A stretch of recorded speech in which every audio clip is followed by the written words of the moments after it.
is going on, everyone? It is Tuesday, January 24th, my brother's birthday, my 14th wedding anniversary. But we're spending it with you guys because we're going to hear for Comic News Weekly. Yes, we got some great topics to discuss tonight. We're not really doing a bunch of news articles. We do have one comic-related article, but we have some topics that we wanted to discuss. I think would be great for the show. I think it'd be great for people in the chat. If you guys are watching this on replay, post comments afterwards. And if you listen to the audio podcast, go back to the replay on YouTube and post your comments. But either way, we're going to discuss what if we think we would be able to survive an apocalypse. We're going to discuss our comic top 10 list, good, bad, and different. What do we think about those? We got some Ewoks coming. And then, as always, we got Ryan's surprise topic. But before we get into that, let's bring the panelists in here. Mr. Beyond Wednesdays himself, Brian McClay. What's going on, brother? What's going on? We had a great show, like I like to say, to sound professional, in the green room prior to coming out. Yeah. Had some great topics, but yeah, I'm excited to get into the show tonight. We had some things we were discussing. It's kind of like, hey, save that for the show. Let's get the show going. Apologize for being a couple minutes late.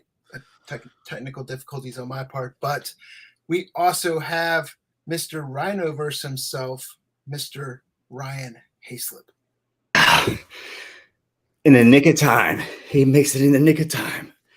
Woo, if I'm out of breath, it is what it is. That's right. I got a red jersey on. I don't know who it could be, but I had to give props to my boys in the 49ers. I'm not a 49ers fan. I am a Deion Sanders fan and I don't recognize that he was with the Cowgirls, but congratulations, Cowgirls, for doing exactly what I thought you would do and fold and go home. I apologize. I do like me some Deion, and if you haven't watched it yet, watch Coach Prime on Amazon Video. That's some good stuff right there. Series, but my dad's addicted to it. Yeah, it's great. I'm excited to see what he does at Colorado, but oh yeah. I digress. We also have the button pusher, the producer, the Mr. Dad Joke Teller, the extended Beardo, El Beardo Jefe himself, Comic Man Andy. Extended Beardo. Oh my Lord, man. I've been wondering all night, or all day, and all week since last Tuesday, since we've been together, if money doesn't grow on trees, why do banks have branches?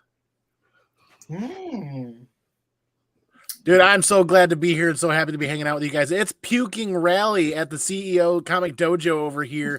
Literally, like the whole household's getting sick, and it's now I'm starting to feel a little of the clump here, and I'm like, "Whoa, am I gonna have to call in?" Like, I'm just glad to be hanging out because everybody else is see you bust out a freaking brown paper bag. Well, we are almost losing our heads over here in the Tejas area due to the fact that we had a bunch of tornadoes around here. Actually, I heard the tornadoes happening. There was one happening in the back of me and then one happening in the front of me, miles away, but I could hear the rumblings of it. And a buddy of mine who I'm seeing actually this weekend, his house fence knocked over, and about like 6 houses down, the roof and walls were gone. Whoa. Good Lord. So he escaped to like major catastrophe. But I'm glad it seems like there wasn't that many horrible things that happened. And the weather was fairly quick. Yeah. Real quick, before we get into the topics tonight, I also remind you guys that make sure you guys subscribe to, if you haven't, make sure you subscribe to Comic Man Andy's YouTube channel. In 2 weeks, with this show, we'll be migrating over to Comic Man Andy. So Tuesday nights, tune in to Comic Man Andy because the show will go on. We're just not going to be doing it on my channel. In case you guys missed the announcement last week, at the end of the show, not sunsetting my channel, so to say. This channel will stay up, but my ability to stay active on the channel. Shoot, you can say, and you wouldn't be wrong. Like, what do you mean active? You haven't been active outside of this show, anyways. And that's right, and that's part of the reason why. Hey, we're gonna migrate this over to Comic Man Andy's channel. So Tuesday nights, 9 p.m. Eastern. Unless Andy decides to change that time, that's where it'll be. And we're gonna do some new intros and everything for him and get that geared up to where I can participate as I can, but the production level and everything, I think it's better suited for a person that is more active in this community at the time than I am. So look forward to that. Make sure you guys subscribe again to Conkman Andy's YouTube channel.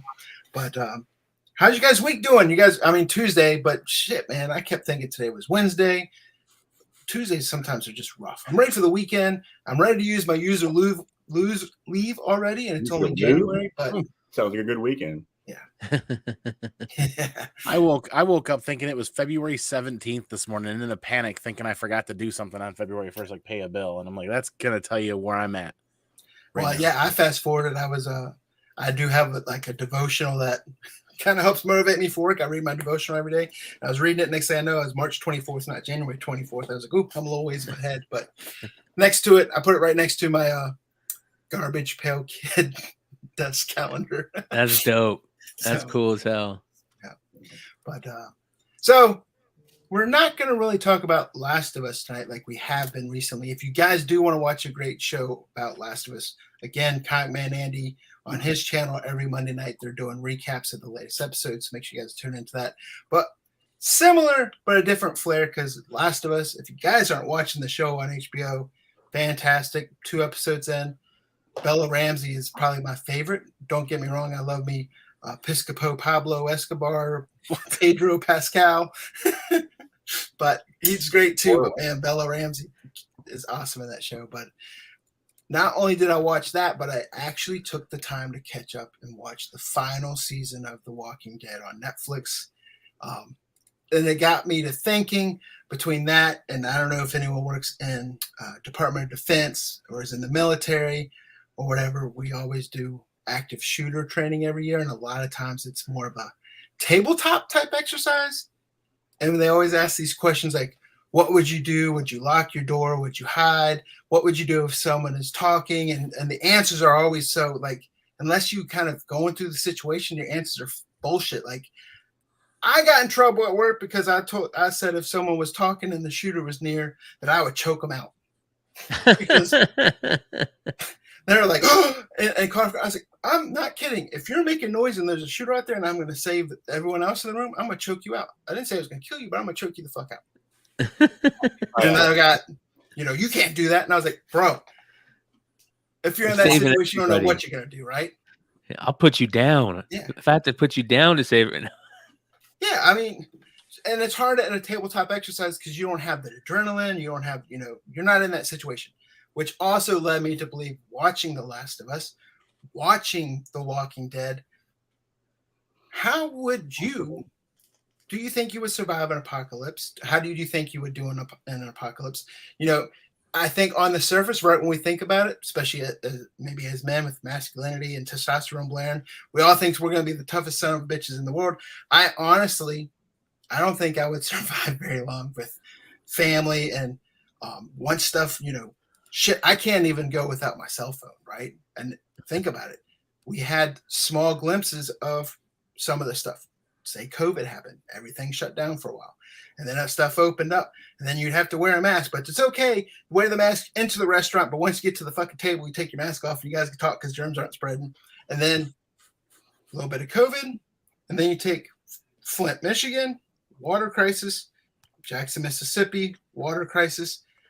When you deal with stuff like that, say even a storm, you had tornadoes. Maybe what if you lost power? What if you take all that and just crush everything and you're in an apocalypse? And there's dangers, say there's zombies or so forth. I really don't think I would last long. I think I would give a good fight and good effort. But to be honest, I can't put myself in that situation. But the more I start thinking about watching these shows, I was like, bro, how would I mentally adapt? How would I mentally go through this? You're losing people. People are turning on each other. Humanity's breaking down around you. You don't know who you can trust. The anxiety. I think I'd be fucked. Well, real quick, I think McClay would make it as long as he had whatever strand he's had today. He wouldn't be able to see where he was going. Bro, he would be a-okay. You know what the first thing I would do is? I've already told my brother the first thing that I would do is I would go and rob whatever pharmacy Oh, yeah. is close to us, like real pharmacy. I would say, Back give you me up. all the pills, everything. I want all the antibiotics. I want all the painkillers. I want all the muscle relax. I want everything. That and that would be the only way I think that I'd be able to make it. That way I could barter, right? People need medicine, so We that would would be team the up on that first one. thing. Yeah, fuck yeah, dude. And my brother's a gun fanatic, so I'd be like, all right, dude, let's get your guns and let's You go. do that, I'm gonna do this. You take Yeah, care of that side, I'm gonna take care of this other side. Because you got to it's maintain. crazy. How do you Yeah, maintain a level head without something? and that's the other thing. Like, we laugh about the gun stuff, but man, so many Americans have guns that I think that we would be able to like at least put up a pretty big fight. Like depending on how bad the zombies are, because every American is armed with something, I think we might be able to put up a fight. But Yeah, I don't think for very long. Yeah, and then you never know because it's depending on if you think mental health is an issue. We have an issue right now. Once fucking shit just goes belly up bonkers, who really has the intestinal fortitude? Mind plays tricks on you, man. Next thing you know, you're not sure you can trust. Everyone has guns. Yeah, Like, be like The can I Walking borrow a Dead. cup of brown sugar and you get shot? I mean, Yeah. Well, I mean, I'll tell you the guy that smarts would definitely play a big part because though you could have brawn and though you could have things that relax you, whatever, the smartness of it, the wittiness of it is what would probably get you through because you would have to be able to adapt and be able to make friends with people and then be able to not have them as friends afterward. Yeah, I mean it's definitely nuts, and don't get me wrong.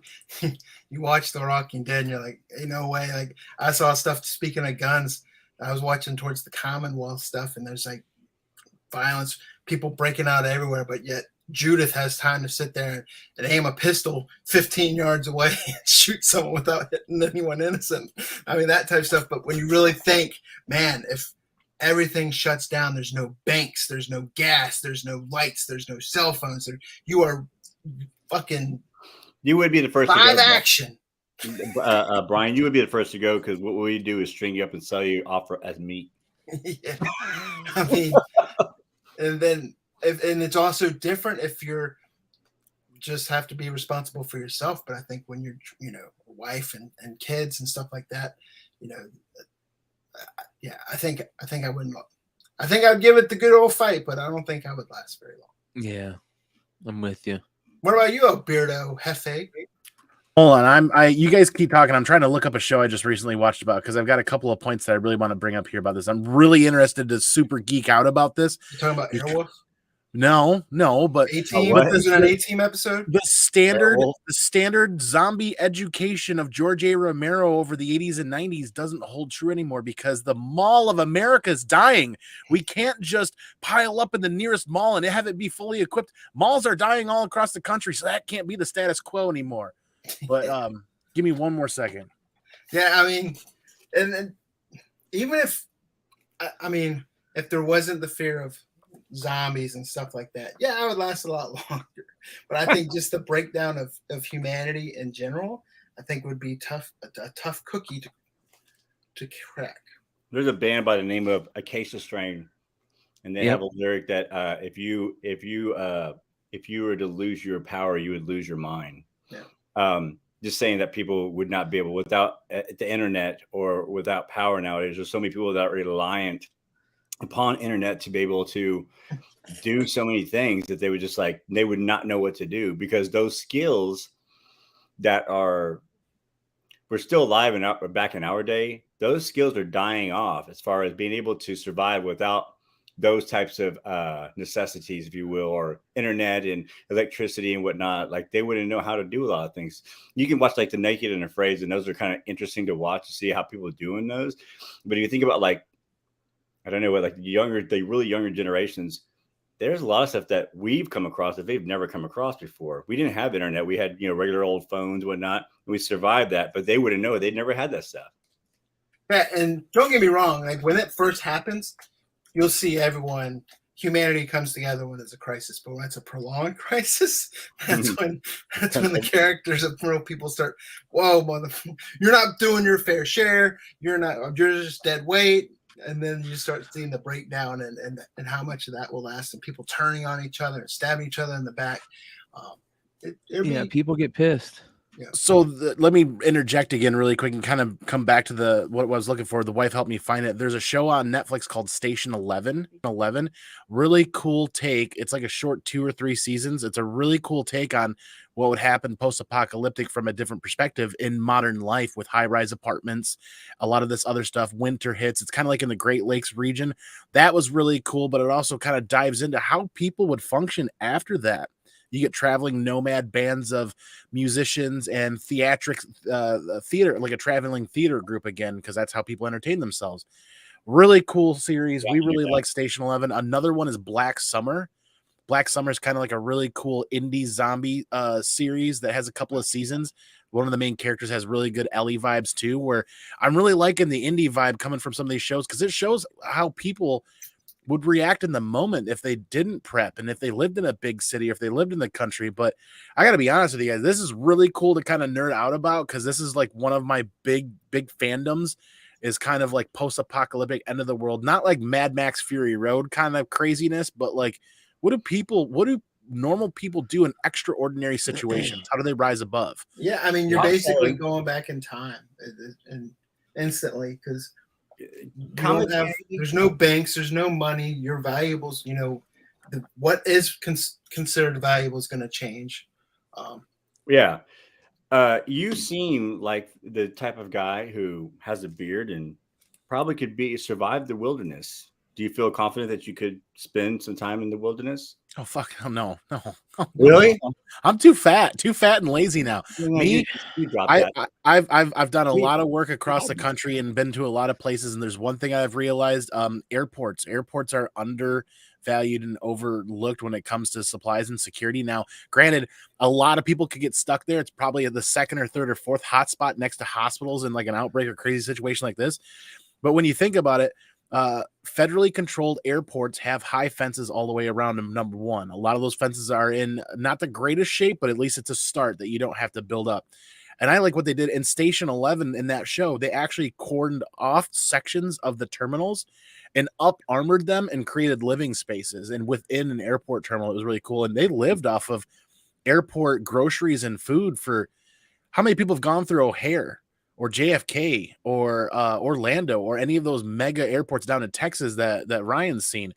Those things are stocked for a week or two at a minimum for hundreds of thousands of people traversing through there every week. I hate Dallas Fort What Worth was that? Airport. What was that movie about the dude who lived inside the airport for like 2 or 3 weeks? It was based off a terminal. Yeah. Yeah. That guy, the real guy, just died recently. Will Smith, right? Didn't Will Smith play something like that? No. No, it was Tom Hanks, and he I Am lived Legend for 2 or 3 weeks or something like that. Will Smith was in like I Am Legend, and I mean even like Quiet Place type stuff. But it's just weird because you would think that about the living in the airport. I was like, well, don't they close it? I got stuck in the airport, and that thing, you just stay there, and you can stay there as long. You don't leave. Really, they're not going to force you out, and it's like. What do you mean you got stuck? Like, there. At night you were there? Yeah.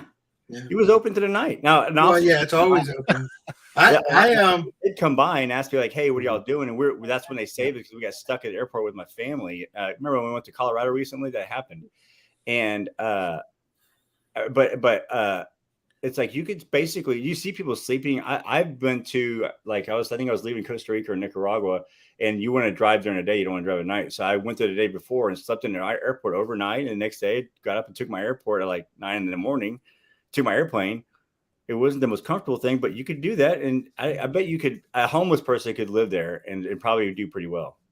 Cosmic One right here, take over a stadium. That's something they did in The Last of Us Part 2, actually. Yeah, that's a good idea. Yeah, I stayed, spent the night in an airport. I like literally planes, trains, and automobiles. As an 18-year-old Marine Corps, just finished up MCT infantry stuff and going to Meridian, Mississippi for school, and flew out of Charlotte and the plane's canceled, and as 18 you can't do shit about it. So I slept in, in the airport, and I had packed my tennis shoes. I was wearing stupid ass Cora frames, and then finally got on a plane, missed everything, and then they give you a Greyhound ticket on top of it to go from Jackson to Meridian, and you don't know where the hell you're going or what you're doing. You're just hoping people are taking you to the right spot. But yeah, I think it's different. If I was just thinking individually about myself, I think there's a better chance of surviving. But with family and everything like that, I think my odds are drastically changing. I'm not no way turning on my family. But yeah, dude. I was talking about that with my parents. I just got done eating with my parents, and we were going to a grocery store to grab some stuff for dinner and cook dinner and stuff. And the topic came up about like how the country is gonna at some point, like they're gonna the nuclear family thing is going to become more common, right? It's going to go back to how it used to be back in the old world, right? Like in the Europe and stuff, where the 3 generations would live together forever. Your grandparents were always there, and when you got older, you took over the house, and that's going to happen more and more often as we get older, and I think that's a good thing ultimately. Hopefully it's a good thing in the end. Yeah, you're in storage. Just gotta watch a lot of Bear Grylls, damn it. You're not watching nothing. Oh, yeah. There's electricity, and you don't have. Go ahead. I was gonna say there's a really funny like conspiracy theory thing called the John Teeter story. Have you guys ever heard of that? It's about a guy who's a time traveler. He supposedly came back in time, and in his timeline, the United States in like the 2030s has a big nuclear event. And that's exactly like what we're talking about. Like Nebraska becomes the capital of the country because the coast got freaking destroyed, and an EMP went off, so nobody has like the electric, like all the cool shit that we have right now is gone, and they're trying to like go across the country, and they have to go back in time to like get this computer, and you know what I mean? Like crazy stuff. And it's exactly what you're talking about. Like a big EMP will hit and you won't have anything. There's no electronics, nothing at that point. Wild stuff. But yeah, I mean, it's a great thing to think about, and a lot of great comments in the chat. All I know is if something happens, I'm going to wherever Three Rivers is, because he seems to have that shit locked down. It doesn't take much either. A couple of bags of rice, some dry staples for the pantry, and a fold-out solar panel to charge small electric devices, and you'd be surprised at how long that'll get you down the road. Yeah. Great point. You see that now, Andy, but I'm sure I could see you being like, "Man, where's the yeah, shit'll be out, and you'll be going, we gotta head south. You gotta head south. You'd be amazed. CGC, I'm gonna pick up. Oh God, you'd be amazed at how quick and easy it is to adapt when there's no choice. When you're left without a choice. Brian knows all too well about joining the Marine Corps. When you don't have a choice and you have to adapt, your brain adapts pretty quickly. So find yourself in that situation. You guys. It's pack a bag of rice, a solar charger, and some dry staples and goods, and get yourself down to Mexico, where everybody's hoarding everything. It seems like my kids would be screwed because they can't go anywhere without a switch or phone. Can you imagine all of the tornado shelters and all the storm shelters in the Midwest that would be super useful that might become abandoned? Great topic. Cool. Fun topic. Talking about useful, we got something to talk about. That is it useful anymore? And it's a great topic, considering I take part in one of these every week with my boy Ben Stein, and that is Hot 10 comic lists. Is it good for the hobby? Is it something that is beneficial right now? It's a very interesting conversation, and it's something that I thought about the other night pretty heavily when we were talking all the whatnot stuff on the show the other night, because, a lot of influence on whether we like it or not, shows like this and shows that are comic content, on YouTube, they have a lot of influence on the market. right? And you can really, really screw up the market if with these top 10 lists. And it's a very interesting thing to talk about right now. That's for sure. What do you guys think? I used to watch them pretty regularly, and I gotta admit, I haven't seen one in quite a while. It's for a certain, I think it's for a certain niche of people that are into that.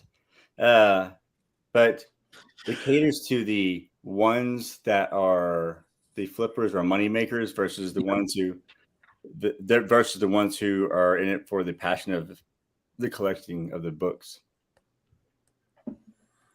Well, here's the thing. I think top 10 lists got really big because of the speculation market. I think that top 10 list pushed that. I mean, there's no other reason really to do them, right?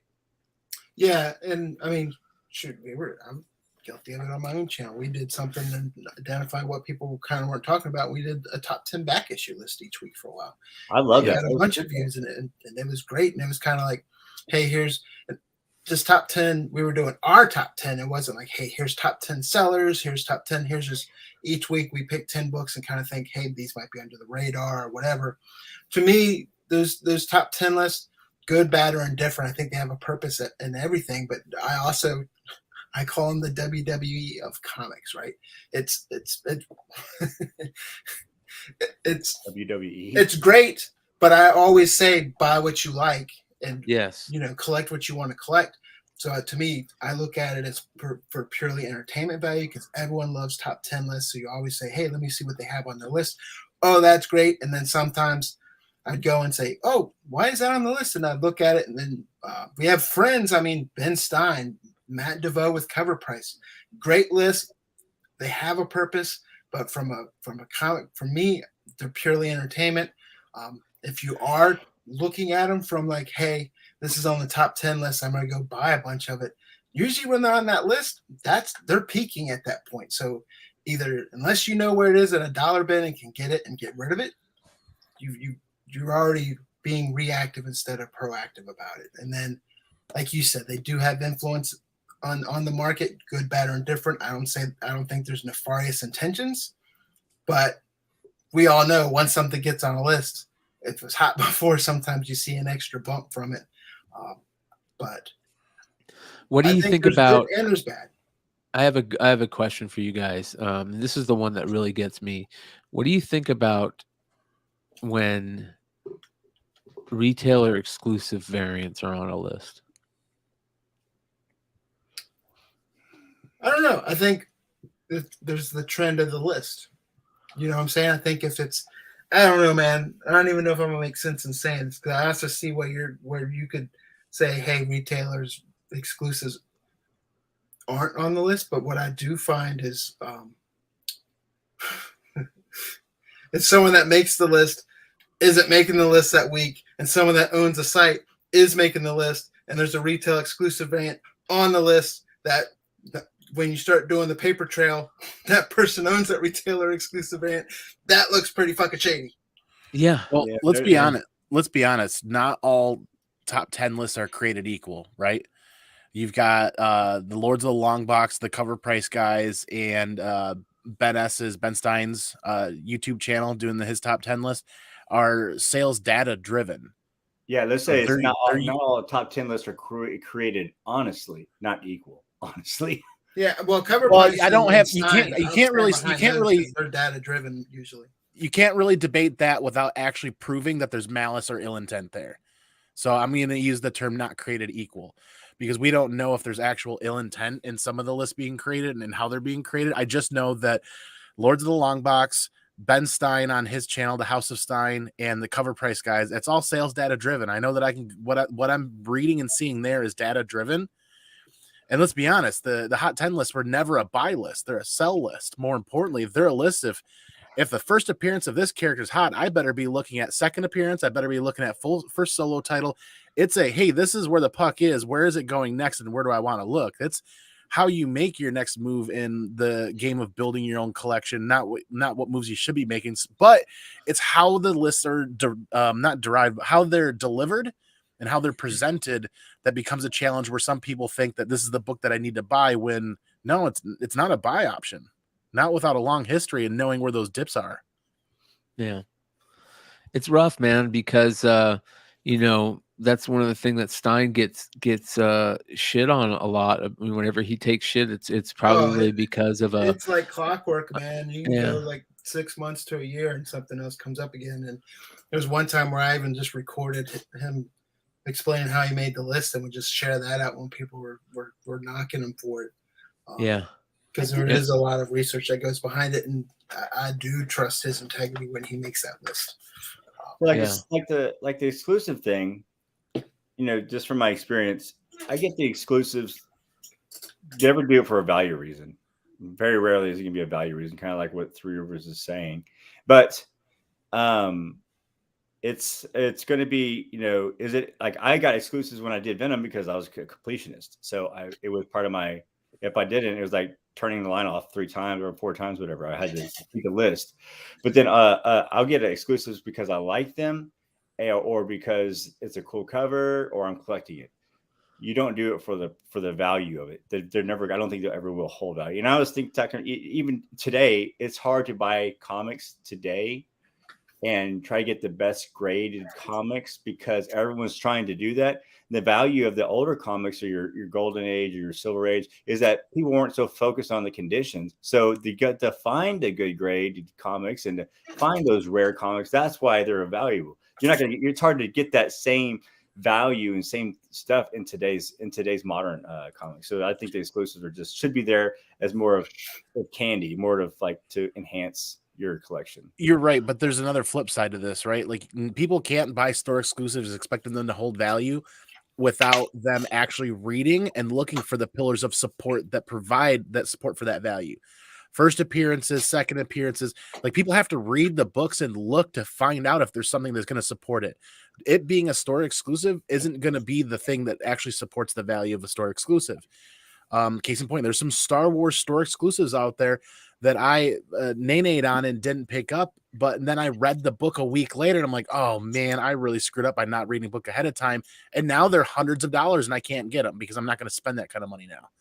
So, well, they're hundreds of dollars also because it's a whole nother topic in general, but you also, within retailers exclusives, you get the false scarcity. Only 500. And anyone that knows it's a Marvel book, the minimum order is a 3,000 trade dress order. And then they say there's only 500 available. It's a fair question. The 2,500. I don't want to pull away from the top 10, but that comes into play a lot. So let's say that you get an exclusive that has a new character in it, and the Marvel release or the Diamond release or whatever it is, that you're gonna target that one, and then the exclusive has a cover variant or cover shot of the new character or whatever it might be. That I haven't seen when that exclusive holds more value than the comic released by Diamond or Marvel. Same content, but it's exclusive. So it like you're saying, Andy, you want to try to get ones that are key, is what you're saying. But if it's a key, same issue and everything like that, the one that's released by Diamond is going to probably hold more value than what the exclusive would. The store exclusive has to be a better cover. It has to win out. That's kind of the tipping point where you look at some store exclusives that are performing better than the cover A. It's a key issue. One, it's got meat on the bones on the inside. People read it. People have to enjoy the story. There has to be a fandom. And then the cover, the exclusive, has to beat out the cover A. That's when we tend to see Star Wars High Republic. One, look at some of those store exclusives, and the store exclusives are banger covers compared to what Marvel is putting out. Marvel's covers, ratio variants and variants for High Republic are not great. So it's not a high bar to beat when a store exclusive comes out. And a lot of those High Republic store exclusives are outperforming cover A's and the variants. That's kind of an example I think of. In Venom, I was trying to think, because Venom is the king of like variants. And there's a cover with Null that was highly sought after, but I think even that was a second print where it was the first cover. It wasn't a variant. Third print. And in fact, the second print came out after a exclusive that had Noel on the cover for the same issue, I believe. But the second print holds more value because the other one was an exclusive, so it didn't have the same notoriety or something like that to it. So I think I see what you're saying, but it's not going to be like a consistent. It's going to be inconsistent on that, I believe. Yeah, Mitch Joe brings up a great point. I mean, it also comes down to, like I said, it always comes down to buy what you like, what do you want to add to your collection. But then there's different demographics because there's flippers, there's speculators, there's investors, there's collectors. So that list serves a different purpose for different ones, and I'm not faulting or disrespecting if someone views it for a different reason. I just have my own view and my own opinion on the topics. And to me, they're entertainment, and I enjoy looking at them because it's that nostalgia of Wizard World also. And to be honest, if you put top 10 anything, if you're doing it in YouTube, you're gonna get more views than you would on a normal, because it hits the YouTube algorithm. People like fucking top 10 lists. They like seeing it. They like, just like they like seeing it, they like hating on it. So if you're gonna do a top 10, do your top 10 and have fun with it. And forget the haters. But I mean, everyone has their own opinions on it. I wish we could get the top 10 sales figures month to month and in a realistic time frame from Random House. From Comic-Con ain't what it used to be. No, Comic-Con's just a snail's pace at this point. It's a reorder now. Yeah. So who would you say has the best top 10 list currently? Has the most roundabout top 10 list? Best like overall top 10 list. Here's what I'll say, and this is why I think I think that the one Stein does is the best, and here's why I'll say it. I'm a homer, obviously, but there's two reasons. One, I think his list goes out first. I know his list comes out before cover price, and I don't know about Tom's, but I'm pretty sure it comes out before cover price. If you look at Stein's list, most of the books that are cover prices books are the same as Stein's, right? So they're pretty similar, right, in what they choose. And cover price has got a lot that backs up their sales figures. Stein's just doing it based on what he's hearing and what he's seeing. But here's why I love Stein's, right? Stein, we also do that almost 10. And the almost 10 is why I love top 10s lists, because I want to find out about more books, right? That's why I love lists. That's why I would always go and look before we had a YouTube channel doing the list. It was the first thing I always go look for was a list and what a Walker's pickups, right? Because I would see new books that I never heard of or don't know about. So that's why I think the almost 10 is just, that cherry on top of like gives you cool stuff to find. I like the almost 10. I think it's a cool, because those are those kinds that can sneak up and be like, bam, like they're almost 10, but then all of a sudden, after the story develops, they hit it, And then the other one, I used to like, when someone did the second print list, all the different second prints, they're kind of like the top second prints to kind of watch out for. I looked for that every single week. I liked the second prints. They became a thing where everyone started doing it, but I think even that is cooled off now. Yeah, I mean, it's cyclical. What was hot could be cold, and then it comes back to be hot again. That's the thing about this. It's all cyclical, yeah. It's very cyclical. I mean, pop culture in general is, right. I mean, you see like 70s shit in Target, and everyone thinks it's so cool.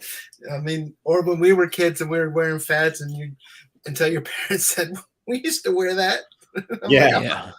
Like jeans. Yeah. I remember when I was in school, and they're called skids, became popular as skids.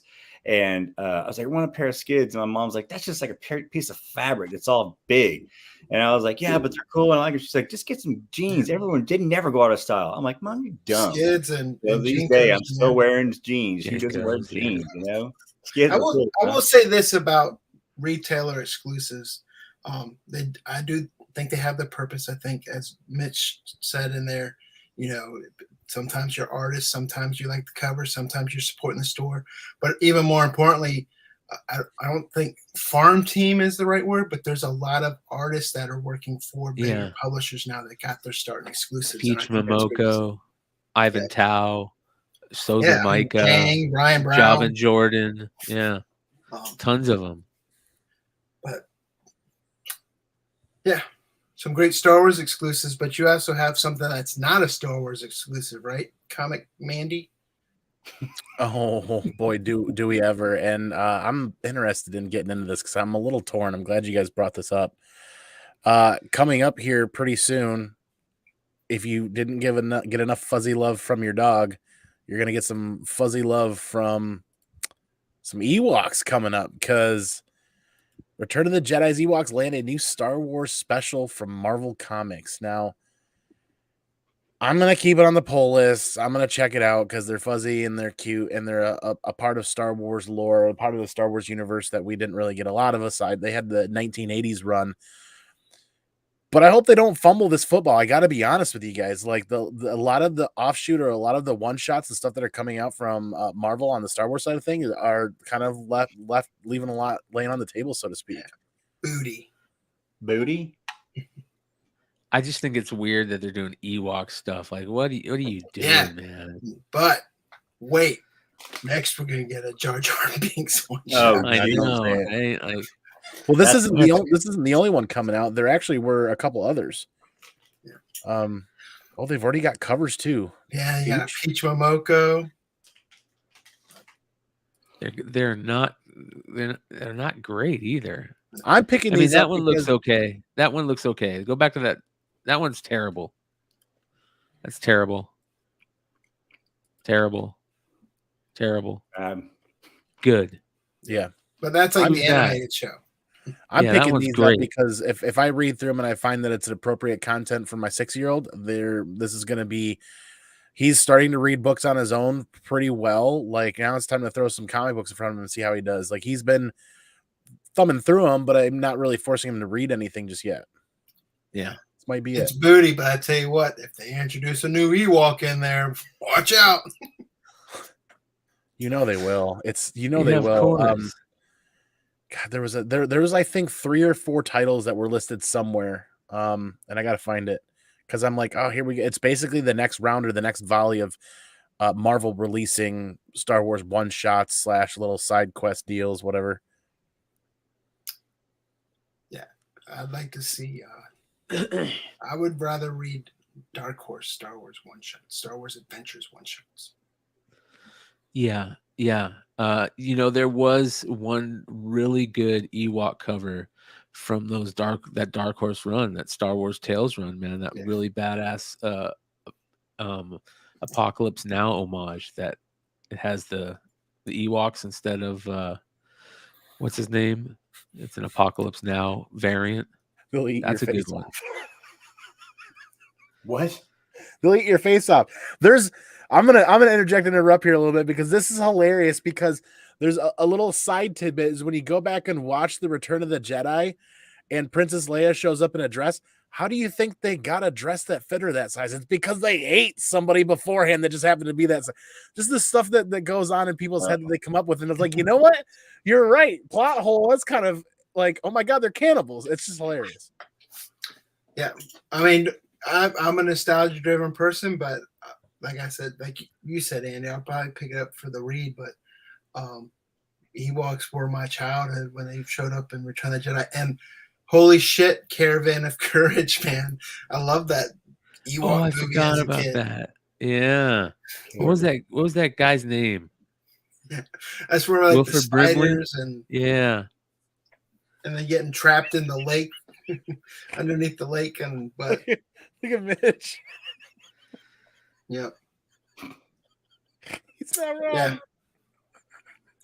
I think also, I think there's going to be some better covers if they do retail exclusives on this. But I would agree. That seems to be the name of the game with a lot of Marvel books lately. The store and retailer exclusive has been banger covers, and Marvel's like, I don't know how Marvel strayed from like 2012 to 2018. They did some phenomenal covers on Vader runs and Afra runs, like killer covers. to everything in the last year or two has just been kind of like mediocre or average, or there might be one really good cover out of like 6. Yeah. I saw the old Kenner Ewok Village at an antique store when I was in Fredericksburg, Virginia this weekend, and it was like missing pieces, and they wanted like $450 for it. Ooh. And my wife's like, "Do you want to go in there?" And I was like, "Fuck no." But yeah, it's just nuts, man. You go into antique stores, and especially if you see comics in antique stores, like it'll be like some Copper Age run filler book that's not, it's in a bag but not boarded and like fair condition, and they got like $10.95 on it because it's like it's an 80s book. I'm with Cosmic One here. Somebody's gonna release a store variant that's flocked for Ewoks.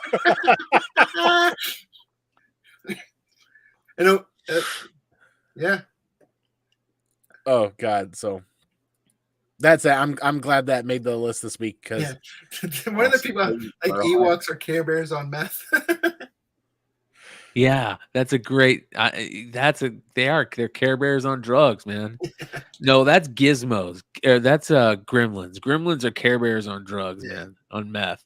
Ewoks are Care Bears on, or Ewoks are Care Bears that are like stoners. Acetate with fur cover. That's a good one. An acetate fur cover. That's a good one. Oh God. What does an Ewok look like without its fur? What if you shaved an Ewok? It'd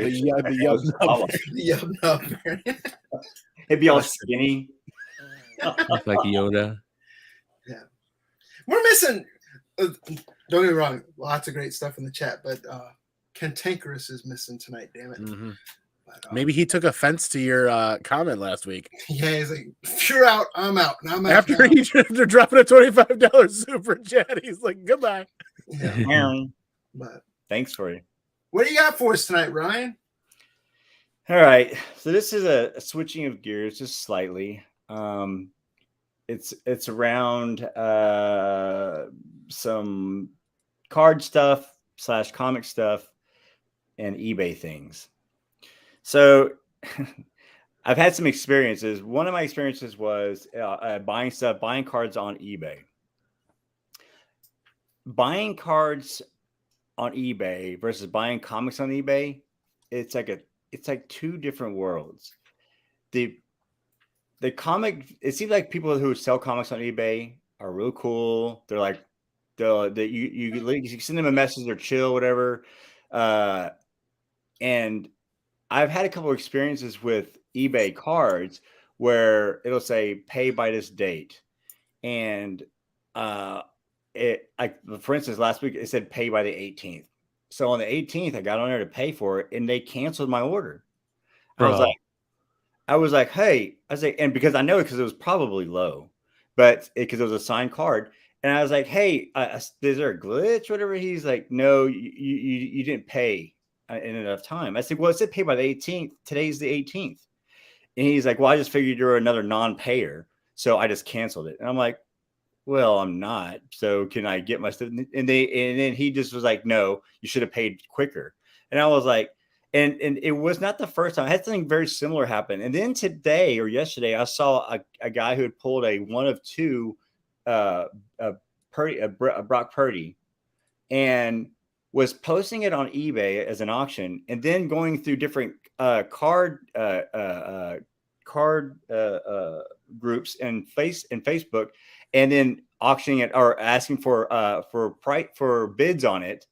And not so he had 36 bids on eBay, but he was taking offers on Facebook too.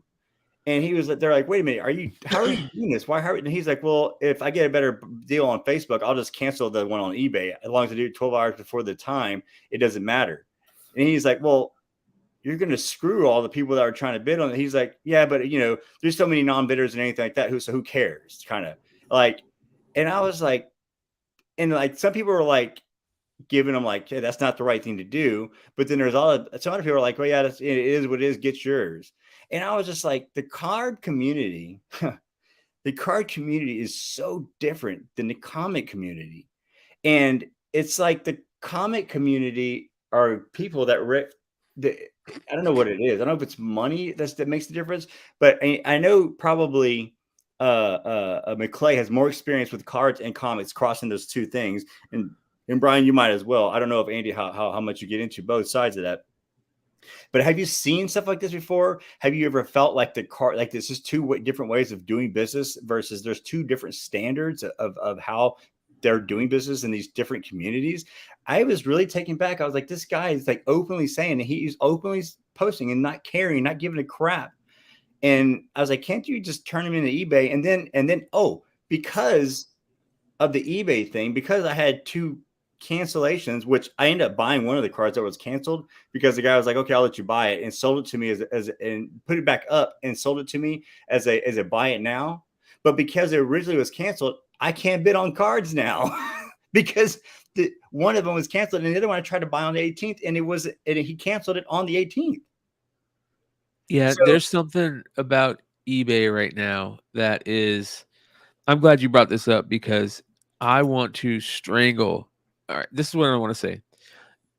I'm sorry, you guys. I know people are going to they're going to have a problem with this, but if you're the type of person on eBay that buys something and then a day later is hounding the person to send it a day later, you got to stop. That's not that is so annoying. That is so annoying. I've had eBay's been great lately. I've had too many buyers that will hound the shit out of me like, hey, my thing hasn't shipped yet. Hey, my thing hasn't shipped yet. Hey, my thing hasn't shipped yet. And it'll be like a Saturday or something when they buy. And it's like, dude, the post office is closed on a Sunday, dude. You got to chill out. Like, and then I've been having problems with buyers that are just complete assholes to where it's like, send me the book back. Just send me the book back and I'm going to block you. You know what I mean? Like, don't be that way on eBay, especially if you're the people like that are canceling sales because the person didn't buy fast enough. Like, what is going on here, man? Like, people expect that if they don't get it in 2 days or it's paid for immediately, it's like, don't Doesn't put the eBay rules in also place. automatically send purchase reminders to the buyer? They do, yeah, because I've gotten like, hey, and they'll say if this is not purchased by today, then the seller can cancel. So it's like, okay, so but I mean, it was the 18th, and that was the day I was supposed to, and it was in the evening because I worked during the day, and I do everything like this I do tonight. And I told the guy, and so whenever it happened, I was like I was like, look, man, I got kids and stuff like that. I do my stuff in the evenings. Today's the 18th. I was looking on his page because he'd been putting cards up to see if he was going to put anything else that I wanted so that I could buy more possibly. And I'd give it to the 18th. But if I didn't say anything, I would have just paid on the 18th, which is what I was going to do. But then as I told him all this and he didn't really respond, I'm like, dude, do I have to do I have to go and blast to tell everyone the experience that I'm having with you? Because this is ridiculous to me. And then he comes back with like, well, I was thinking about go ahead and selling it to you, but because you said those last things that disturbed me, so I'm not going to do it. So I mean, there's two things here. I would either one, write them off if you wanted to, give them negative feedback the way they did that to you. Two, if they canceled it on the 18th, eBay said you had to the 18th.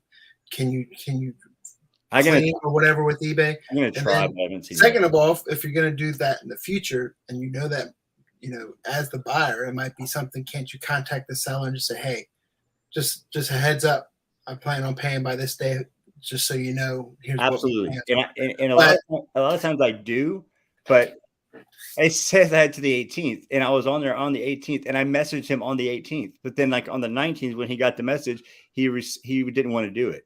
Yeah, I mean, for me, if I'm in that situation and I feel that way about it, I did it. There's too many people selling stuff on eBay, too many people selling cards. That one seller, I'm like, okay, I'm done with that person. But it's a weird thing that I've noticed that like to not pay for something is common, and that trips me out. Like it is common. It's or you always get my kid hit the buy button. By mistake, my bad, but I mean that's here and there. But they said it's so common that it's talked about like it happens like 50 or 60% of the time. Because they're like, I'll sell this, but if I don't even know if I'm gonna get paid for it. Like, or they buy it, they agree to it. It's almost like a binding thing, and then they hit you up after the fact. Veterans discount. yeah. Well, I didn't even get that. Then I said, "This ain't Comex, bitch." but it's like after the maybe like I heard another experience where someone bought something, but then that player that they bought ended up getting hurt, and so then they said they wanted a refund because they said there was a ding on it or something like that. Guys, I'm not giving you a refund. There's no ding on it. You buy as is. It says in the comments, you buy as is. But the guy got hurt, and now you're regretting your purchase because of that. And you want to try to return it? Come on, man. It's just like calling apples to apples. And I only really experienced that in the card world. Comics, it seems like people are kind of on legit. Now, as far as like shipping and stuff like that, I don't know because I don't do much selling. I do a lot more buying. But I mean, I buy it when I'm supposed to buy it, and I just whenever it comes in, it comes in. It's like, you know. Yeah. One thing I guess it's good for the buyer, but kind of frustrating as a seller now is that thing where they have the cards a certain amount and you have to send it to their grading, which is basically like PSA or whatever, and they grade it raw. And I sold a Neymar Jr. auto, and I sent it to them, and they dinged the card. So when the guy actually got it, he put a return claim in on it, going, "What the hell?" And I was like, I sent it to eBay because I had the pictures of the card. I was like, "Bro, this wasn't there when I sold the card or shipped it to you." And they recognized it, and luckily they're like, "Yeah, that was on us." And they refunded the guy, but they didn't. It wasn't anything on me, and I kept the money. But Damn, yeah, dude. I had experienced that, and I figured McClay probably had because I knew you get a lot of selling and buying and stuff like that. But and that's if you see a big disparity, and like, why is there such a disparity? Why is it like it's like common in cards, but then comics it's like not as common. It's like it's pretty like it seems like the community is like you buy something you see and you sell it, and you sell something and someone buys it, you pay for it, and it's just like, but in cards they're like it's like a 50% chance whether you're gonna get paid on the card that you just bought or not. That's crazy to me. Yeah, it's rough right now, dude. It's rough right now, man. Doesn't matter. Cards are so inferior to comics because I see so many 10 graded cards. I don't see as many 10 graded comics. Yeah, comics are rough. Don't answer that. Don't answer that. He says eBay policy is 4 days. As a courtesy, you should contact the buyer on the 4th day and let them know that you can't cancel on the 5th morning. It says and let them know you will cancel on the 5th day. He's talking from the seller's perspective. From the seller's point of view, and I've had sellers reach out to me like, "Hey, they have this automated thing like the seller can't send until you pay," and like, okay, I know this, and I'll respond and be like, "I'm going to pay. I'm just going to look and see what other things you have." And now it's kind of normal with comics, but with cards, it seems like they're like, "Oh, you're going to try to buy more, or you're just trying to extend more time." You're real skeptical. I mean, it was just I just want to see what y'all's opinion of all that does. I know it's probably kind of off. I stay away from eBay for the most part. I think now with the trend on everything that's been happening over the last 6 months or so with whatnot, if I'm gonna move like a run of books or a series of books, I'm gonna stick them together, take pictures. I'm gonna pack them up the way I pack them up, include those pictures, throw it on eBay for like a buy it now for half of cover price, and just ship them and send them.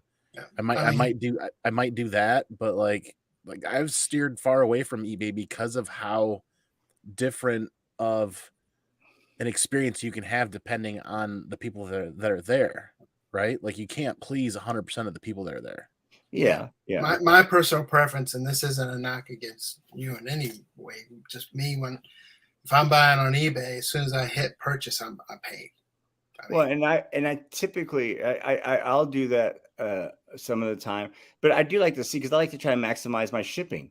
It doesn't make sense for me to pay for shipping $4, $5 for one card if I can maximize and get more in there. And I do the same thing with comics, and I typically will communicate and tell them something, whatever. But I mean, like in the past couple of weeks, I was super busy, just didn't have time to really do a whole lot of anything, and so I hit the deadline. It wasn't because I was late, and I was just like, all right. And then I contacted the guy, and he was just you're a non-payer. Like off the bat, I'm like, no, dude, I'm trying to pay, but I can't.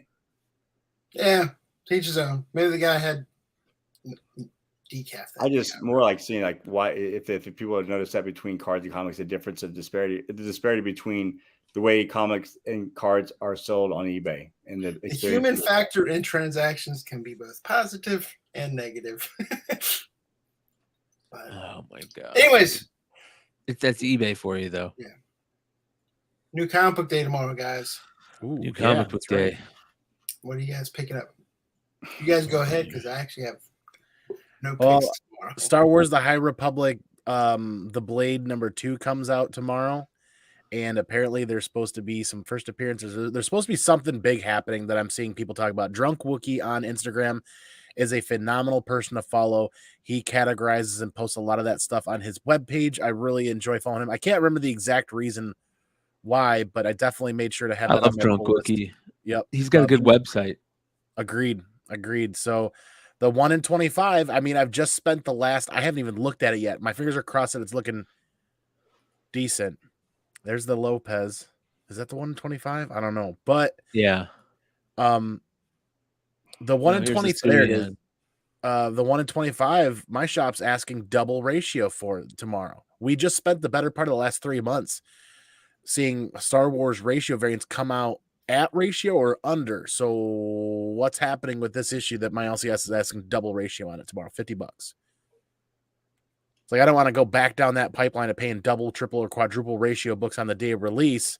It might be one of those ones where I walk into my LCS, they want $50 for it. Okay, leave it in my pull box. I'll pick it up in a week or two, and then I'll come back. And if it's not $50 on eBay or something like that, it's like, okay, so what do you guys want to do with this? Like, I know LCS is gain a lot of their support and a lot of their money. I just don't want that to continue to be the norm again, where all of a sudden I'm paying double and triple for books that don't hold their value, like what Brian and I were just talking about not too long ago. Yeah. Cosmic One says the 1 in 25 is going for 80 online. Wow. So yeah, I will I guess say that's a cool character and everything. I get that. I haven't even looked at the It's like character Star yet. Wars Hellboy. Yeah, exactly. Okay, Yoda has been a fun read. That's another one on my pull list tomorrow. It's been a fun read. I'm enjoying it, but I can kind of see where a lot of people are like, do we really need this? And you know what? As a reader, I'm enjoying it, but do I need it? No, I'm going to agree with people. I really didn't need a Yoda title. Just like I don't need an Ewok title. Yeah. That's where they're going to get us, though. Let's see. Star Wars. Dr. Aphra's out tomorrow. I haven't had a chance to look at that. I think was Yoda last week, or They should do a Yoda storyline from like the Chappelle Show. no, it says Yoda has coming the out Chris tomorrow. or Dr. Aphra has the Sprouse variant. Okay, after you pull that up, there's one other title that you absolutely have to pull up. If that Sprouse What? variant is the Dr. Aphra. How far down is the Dr. Aphra? Dr. I already pulled it up. You did? I missed it. Yeah. Okay. Yeah, this You know what's out tomorrow, McClay? Sins of Sinister. Saga. Saga's back from hiatus Wow. again. Saga. Yep. Issue 61 is back, and boy, Well, that's a great cover. a lot of us were feeling a little jaded after the first arc. Like, this is really where we're gonna start. I'm hoping BKV and Fiona are just trying to paint a bigger picture for us.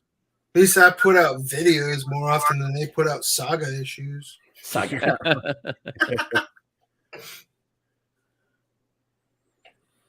Okay, so Blade has Wow. 5 first appearances, but they make an impact. Interesting. I gotta read that. Blade. Yep, Star Wars High Republic, the Blade. Oh, okay. Interesting. So yeah, High Republic. Darkwing Duck is finally coming out. Once It Upon a got Time, the pushed End of the back. World, number 3, number 3 is out. Look at all these variants. Holy shit. moly. Was this Dynamite? Yes, but most of these are exclusives. Yeah. There's Clayton Crane. That's pretty cool. There's too many of them. Well, Darkwing Duck was cool, but how big is the Darkwing Duck fandom that's gonna buy these? It's big, but guess what, you guys? You're ruining it with all these damn variants. You're ruining it. And then they're reprinting the old covers, which ruins those. And none of these are really that great. I mean, even the Del Auto, I don't think is as good as everybody thinks it is. Tell them to get off your lawn. Look at the Del And then, Auto. you know, that's probably old art like they did with all the other old Disney covers. That looks terrible to me for Darkwing Duck. I don't know, man. Like I feel bad for Darkwing Duck fans. There's a lot of them. This one, let's look at this one, the Suyan. Ugh. Oh, that's rough. Yeah, Some it looks like picture in the Hamburg. background. Yeah, that is rough. Ugh. Yeah, Darkwing, stay away from that crap. All right, what's the other one? Ooh, the Boogeyman. What's the Boogeyman?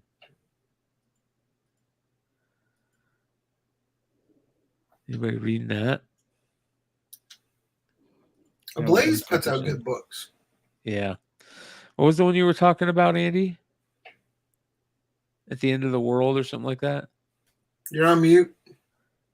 Yeah, Once Upon a Time at the End of the World #3 is out from Image Comics, and that's kind of been a fun read.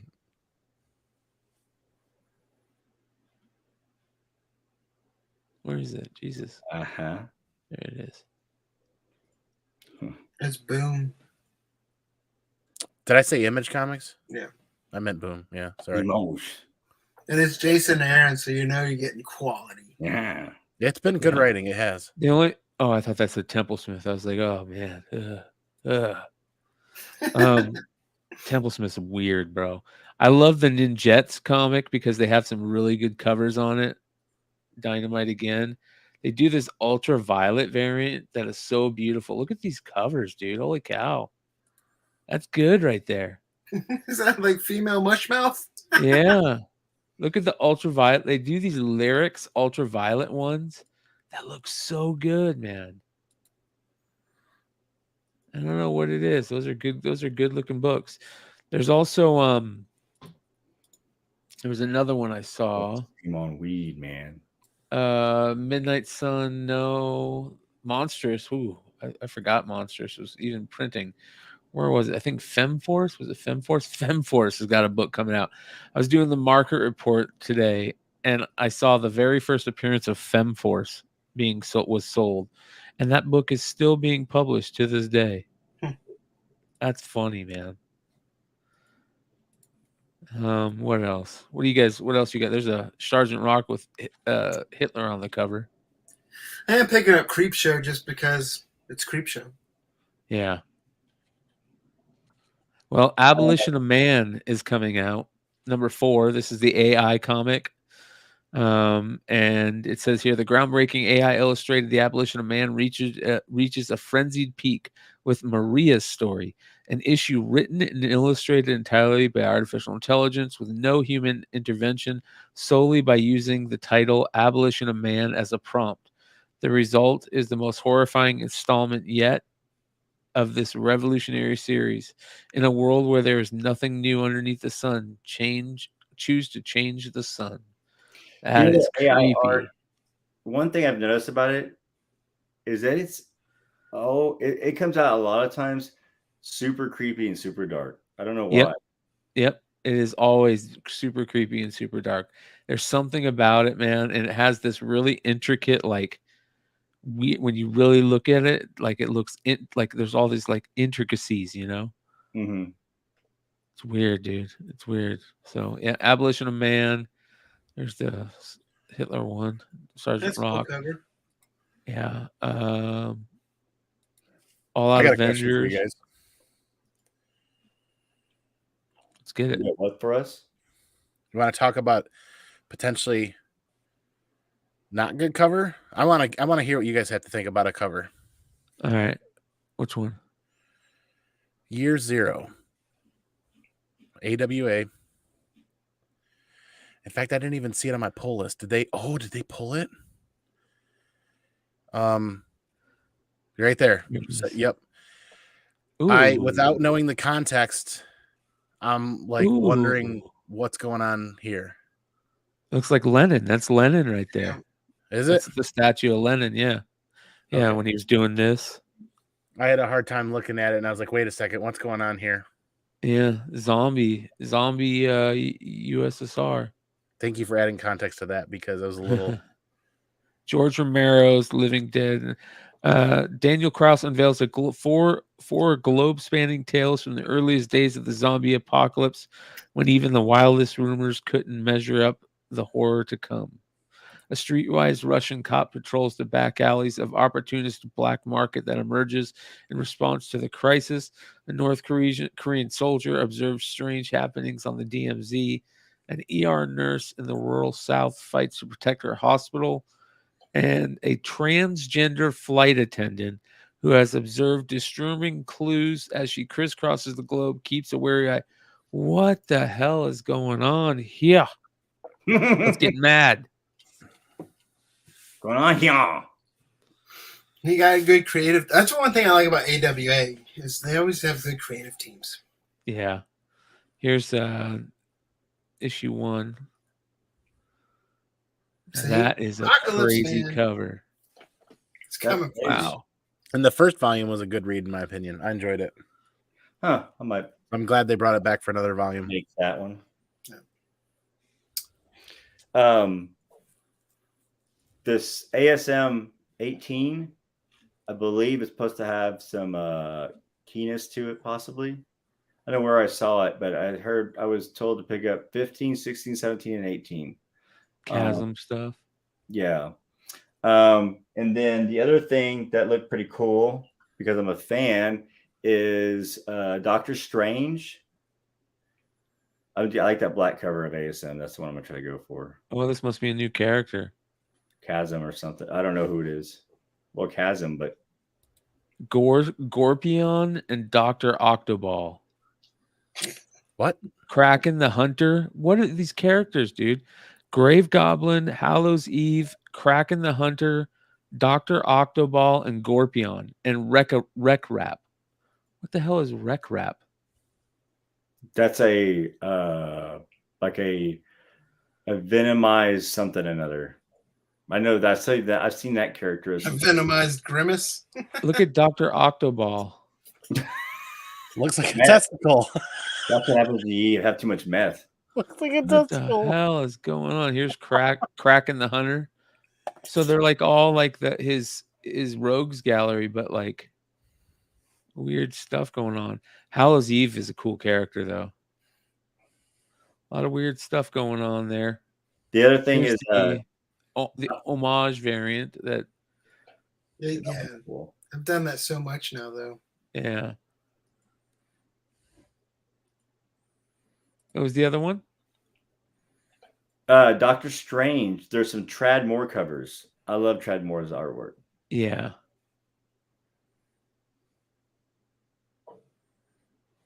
Where is it? There it is.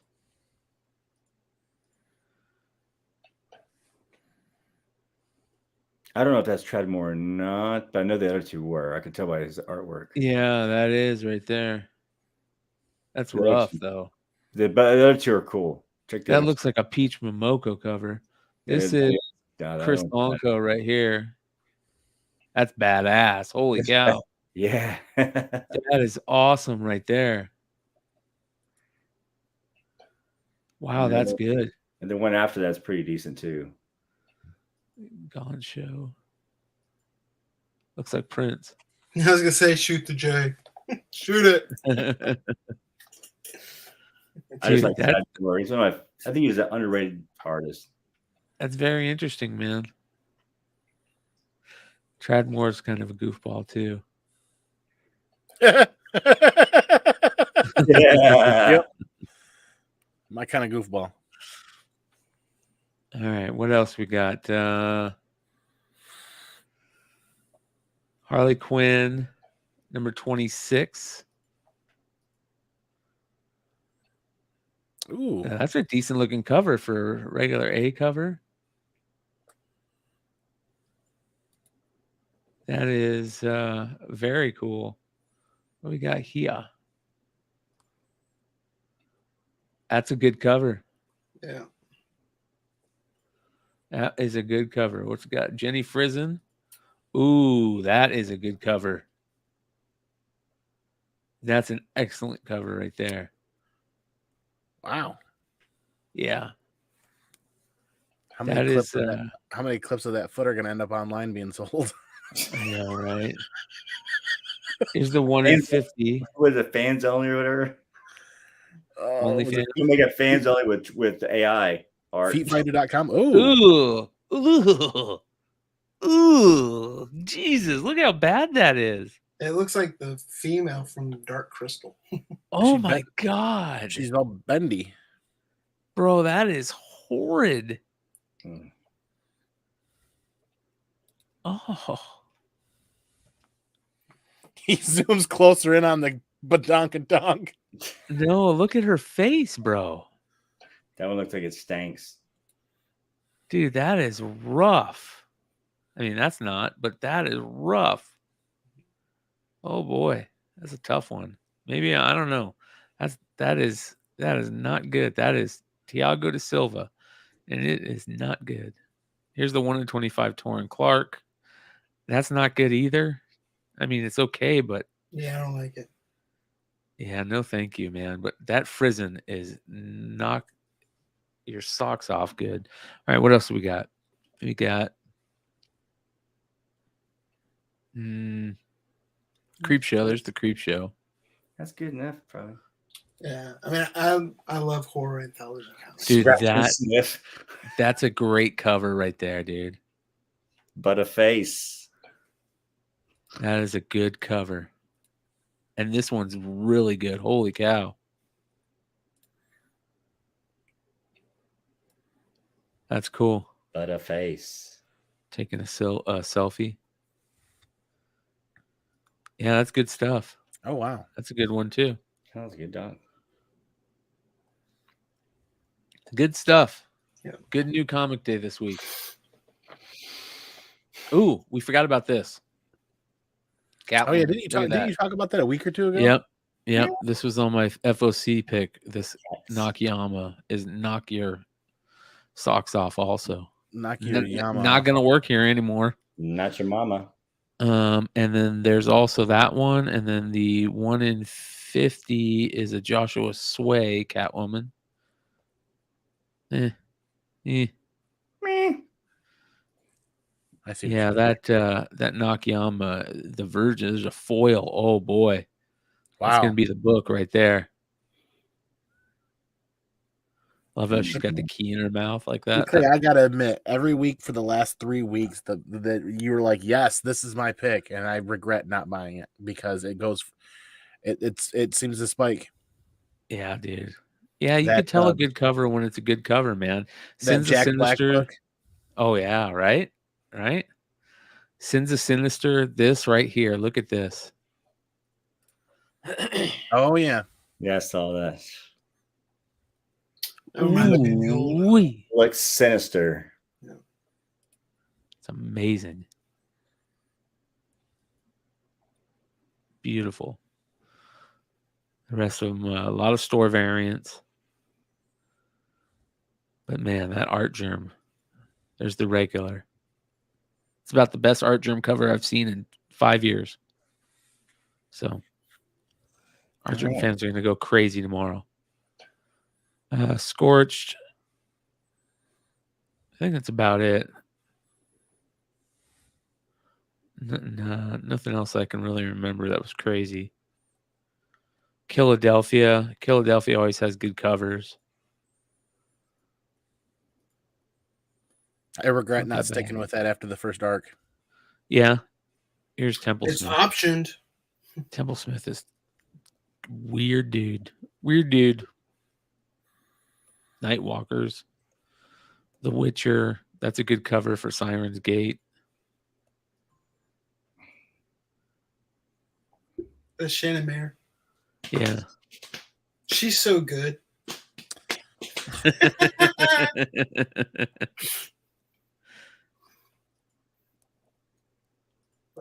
Yeah. Good Interesting. covers. Yeah. A lot of good covers this week. Some good books. Be on the lookout, you guys. That's going to sum up New Comic Book Day. Andy, what does that leave us with? Oh, Must tingle. one more thing. Boogity bow. What do you got for us, Andy? What did you just say? The fuck? What did you say? Uno the bio. Boogity bow? Boogity bow. Butter jam. Bam, Did bam, you bam, like yell out stuff like that when you're doing dry fire?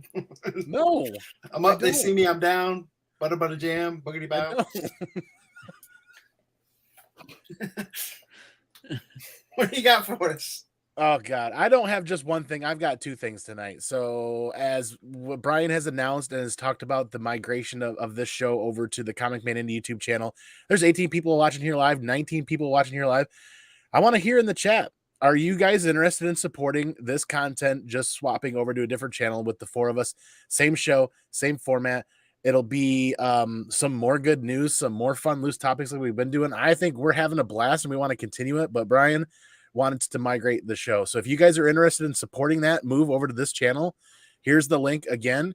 And I will say this, we could use all the support in the world in doing so. Brian's channel puts shows like this and his content, they rank it higher. It's going to show up more on YouTube because of his following and how long it's been going.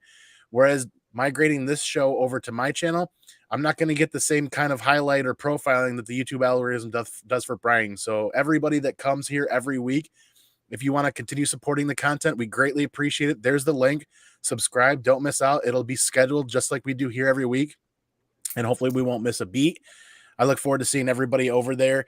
And I look forward to continue doing what the four of us have been doing for some time. I really do. And then my other thing is this Friday, speaking of content, I'm stupid excited to go live for my next CGC blind unboxing because it's Punisher stuff for volume 2 for my registry collection 1. But also I want to dig into why CGC graded this lot in 3 days. Modern grading, 3 days, no fast track, no money, no extra frills. It's dropped off, pressed, clean, sent to them, and then all of a sudden 3 days. Like, is CGC cutting corners? I want to know. Like, and I want to know from people in the chat and what their experiences are with CGC recently. And I want to talk it out and I want to hash it out. So we're going to do a fun blind unboxing and we're going to kind of dig into this, what's going on there. But I'm looking forward to it. Can you dual stream like next week's show on both channels? We could try. We could give it a try. Might be easier for people to find the new channel where it's going to and kind of like leave the last episode of this show on this channel with a thumbnail of, you know, moving on up to the east side or some kind of funny just create an hour loop of the John Travolta gif looking, say, head over to Comic Man Andy. You have to do that now. You realize you have to do that, right? Just your homework. You made your homework. Yeah, there's a lot more Ewok gold to mine, seriously, because this is if we don't see a flocked Ewok cover, I'm gonna be upset. Yeah.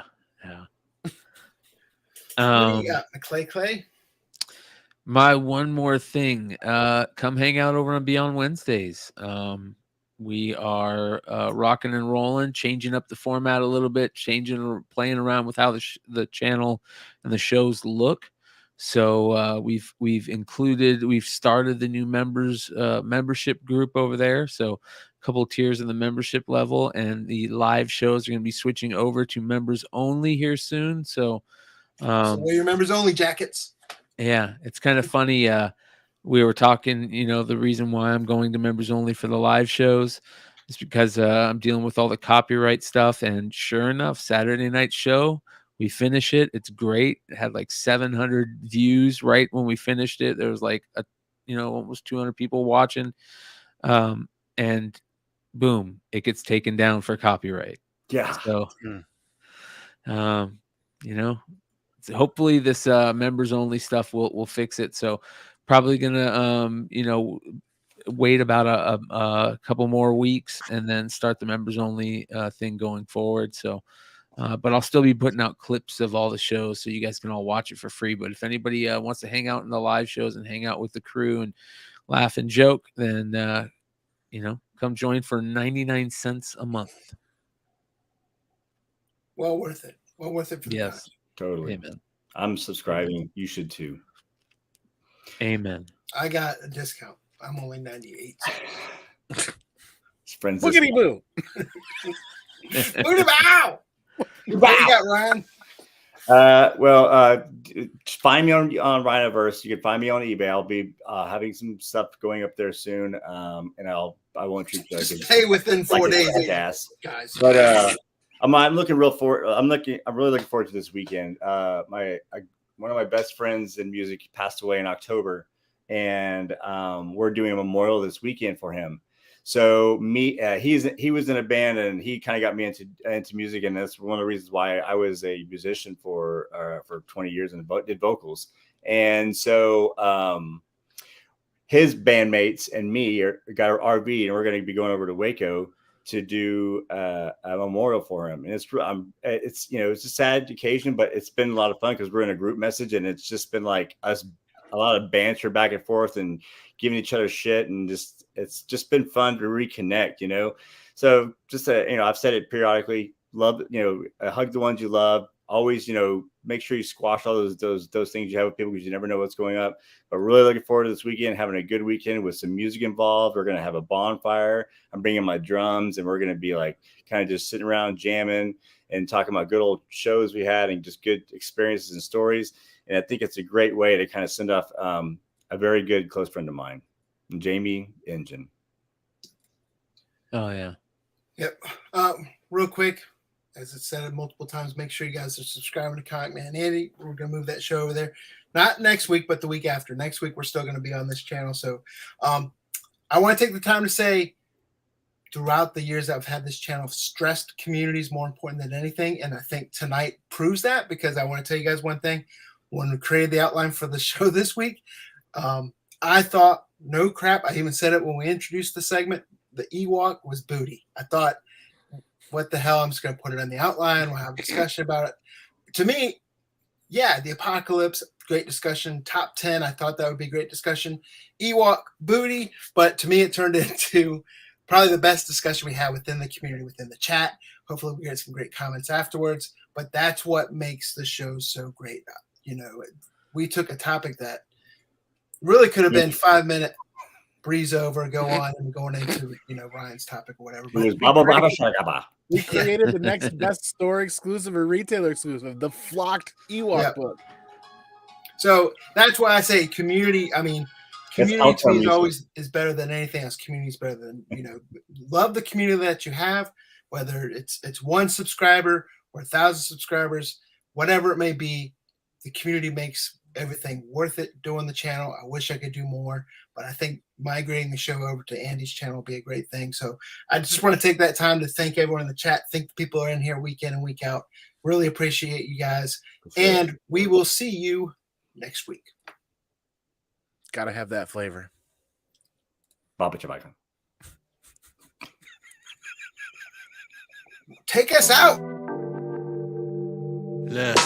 They talking like they don't know a king when they see one. See him in person, he take it back like a refund. Ballin' with my brothers, all my playing D1. Daily checking chicken, he gon' spin it watching reruns.